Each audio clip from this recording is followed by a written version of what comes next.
पलक बचपन से ही एक ऐसी लड़की थी जिसमें चाहकर भी कोई बुराई नहीं निकाल सकता। हर कोई कहता कि वो पत्थर को छू ले तो वो भी सोना बन जाए। एक दिन माँ कहती है, पलक भागकर जा, डॉक्टर को लेकर आ बेटा, पापा की तबीयत काफी खराब है। पलक डॉक्टर को ले आती है, लेकिन डॉक्टर जो कहते हैं उसे सुनते ही पूरे परिवार के पैरों तले जमीन खिसक जाती है। इनके बचने की उम्मीद बहुत कम है। नहीं नहीं, ऐसा मत बोलिए डॉक्टर साहब, इन्हें कुछ हो जाएगा तो हम तो जीते जी मर जाएंगे। डॉक्टर साहब, कोई तो तरीका निकालिए जिससे इनका इलाज हो जाए और ये ठीक हो जाए। देखिए, तरीका तो है, क्यों नहीं तरीका, लेकिन क्या डॉक्टर साहब? देखिए, आप लोग वो नहीं कर पाएंगे। क्या डॉक्टर साहब? देखिए, आप लोगों को इनके इलाज के लिए कम से कम 50 लाख रुपए की तैयारी करनी होगी। इनके इलाज में 50 लाख रुपए का खर्चा है। डॉक्टर विदेश से बुलाने होंगे। 50 लाख का नाम सुनते ही माँ बेटी दंग रह जाते हैं। माँ रोने लगती है। पलक डॉक्टर को छोड़कर आती है और माँ को पकड़कर हौसला देती है। माँ, कोई ना कोई रास्ता जरूर निकल आएगा, आप ऊपर वाले पर विश्वास रखें। अचानक घर की घंटी बजती है। माँ दरवाजा खोलती है तो देखती है कि पलक की बुआ घर के अंदर आती है। आए हाय, क्या हो गया मेरे भाई को? अरे क्या कर दिया तुम लोगों ने? मेरा इकलौता भाई बिस्तर पकड़ लिया है। अरे देखिए, आप ऐसा क्यों बोल रही हैं? हम लोगों की जिंदगी में इनके सिवा है ही कौन? ऐसी बातें मत करिए आप। देखिए बुआ जी, अभी माँ की हालत ठीक नहीं है। वैसे भी डॉक्टर साहब ने हमें 50 लाख रुपए का इंतजाम करने को कहा है। हम लोग उसी से परेशान हैं। लो, हो गया पैसों का इंतजाम। अरे पर पता नहीं आप लोगों को ठीक लगेगा भी या नहीं। क्यों ठीक नहीं लगेगा बुआ? जैसे भी हो, पापा को ठीक करने से ज्यादा हम लोगों के लिए और कुछ नहीं।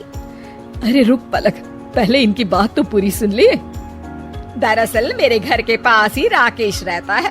बहुत बड़ी कोठी, कार, पैसा सब है उन लोगों के पास। अगर राकेश से पलक की शादी हो जाए तो। अरे दीदी, आप भी क्या बातें कर रही हैं? ये बिस्तर पर पड़े हैं, पैसों के लिए हम मोहताज हैं और आप शादी की बात कर रही हैं। दरअसल ना, राकेश के साथ शादी करने वाली लड़की के परिवार को राकेश के माँ बाप 50 लाख रुपए देंगे। वो क्यों भला? लड़का पैसे देकर शादी कर रहा है?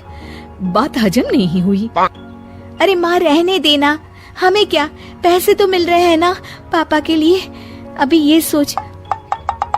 अच्छा बुआ, आप उन लोगों से कहिए कि हमें पैसे भेज दे, मैं शादी करने के लिए तैयार हूँ। अरे बहुत अच्छे बेटा, जुग जुग जियो। ये कहकर बुआ वहाँ से चली जाती है। उन लोगों को पैसे मिल जाते हैं और पलक के पापा का इलाज भी शुरू हो जाता है और पलक शादी करके पहुंच जाती है राकेश के घर।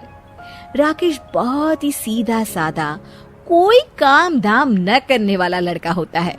वो हर किसी की बात मान लेता और एक कोने में चुपचाप बैठकर फोन देखता रहता। पलक, मैं तुमसे माफी मांगना चाहता हूँ। मैं तुम्हारे लायक नहीं था, लेकिन फिर भी तुम्हें मुझसे शादी करनी पड़ी। तुम्हारे पापा बीमार ना होते तो शायद मेरे घर वाले कभी भी तुम्हारे जैसी गुणी संस्कारी लड़की से मेरी शादी नहीं करवा पाते। पलक राकेश को देखकर मुस्कुराती है। ये मेरा भाग्य था, मुझे आपकी ही बीवी बनना था। शायद इसीलिए ईश्वर ने ये स्वांग रचा। अच्छा आप ये बताएं कि आप क्यों काम नहीं करते कुछ भी? अरे मैं कुछ कर ही नहीं सकता हूँ, मैं ज्यादा पढ़ा लिखा नहीं हूँ ना। ऐसा नहीं है कि मैंने कभी कोई काम नहीं किया, लेकिन हाँ, जब भी कोई काम करता कोई ना कोई मुझे बेवकूफ बनाकर निकल लेता। अच्छा कोई बात नहीं, अब मैं आपके साथ हूँ ना, कोई भी आपको बेवकूफ नहीं बना सकेगा। चलिए अब पापा से मिलने घर चलते हैं। दोनों मिलकर पलक के घर जाते हैं, जहाँ उसके पापा पलक को देखकर खुश हो जाते हैं। वो बिल्कुल ठीक होते हैं। शुक्रिया पलक बेटा, भगवान तुम्हारे जैसी बेटी सबको दे। आज मैं सिर्फ तुम्हारी वजह से जिंदा हूँ। नहीं पिताजी, ये तो राकेश के घर वाले हैं जिन्होंने मुझे बहू के रूप में स्वीकार किया, वरना ये सब मुमकिन नहीं था। मैंने तो सिर्फ वक्त पर अपनी बुद्धि और विवेक से काम लिया। राकेश उन लोगों के साथ मिलकर घर आता है और अगले दिन, पलक, मैं आज से काम पर जाऊंगा। लेकिन फिर कोई आपको बुद्धू बना दे तो? आज तक किसी ने मुझे इतना महत्वपूर्ण नहीं माना था जितना तुमने कल अपने पापा के सामने कहा। वो मरकर जिंदा हो गए सिर्फ तुम्हारे बुद्धि और विवेक के सहारे, सही समय में बिना नफा नुकसान के सोचे। तो पलक, मैं तो एक अच्छा खासा इंसान हूँ। वाह जी वाह, सही बात है।